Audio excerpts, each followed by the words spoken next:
gaafa galan maal ittiin jedhan ilaa namitti iyyee saree nyaatte namittiin kun qoonqoo guyyaa lama guyyaa sadii dadhabdee saree nyaatte bara sana Adamoo wajjin deemnee saree nyaatte ittiin jedhan lakki ani nyaanne yoo jedhe eenyutu amana namni amanu hin jiru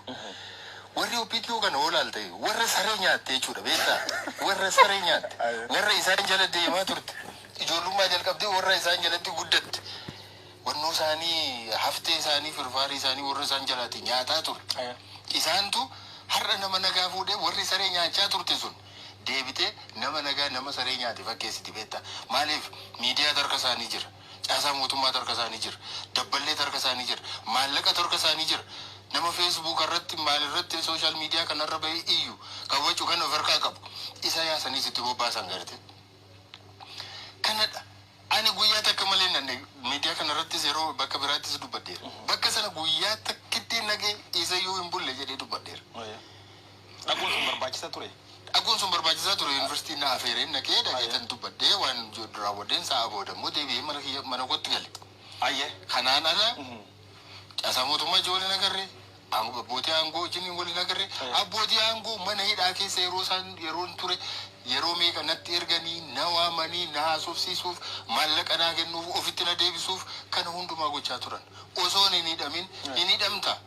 yookaan akkana godhi kana ta'uu baannaan hin hidhamtaa ijoolleen kee hin rakkatu hin hiyyoomtaa hojii dhabdaa ofii keetii immoo mana hidhaatti duutadhaan jechaa turan yeroo san iyyuu hin taane beektaa gaafa isaan maallaqa qabanu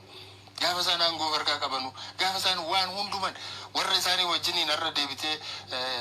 nama biraatti maqaa baastu kan isaan jala deemanii ashkaroonni isaanii kun gaafa sanallee yeroo isaan jala gugguufaa deeman ija isaanii keessa ol jedhanii ni laallisan illee ittiin falmaa turre beektaa. Kanaafi gabaabumatti waan asiin jedhu warra saree nyaatetu saree nyaattu nama godha.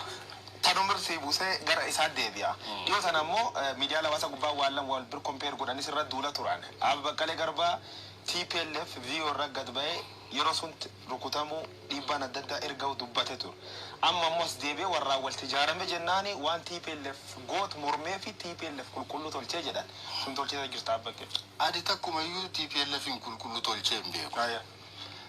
Ka gaarii hojjete gaariidha na biratti. Ani waan ana achirratti dubbadde kasih ka sigarafe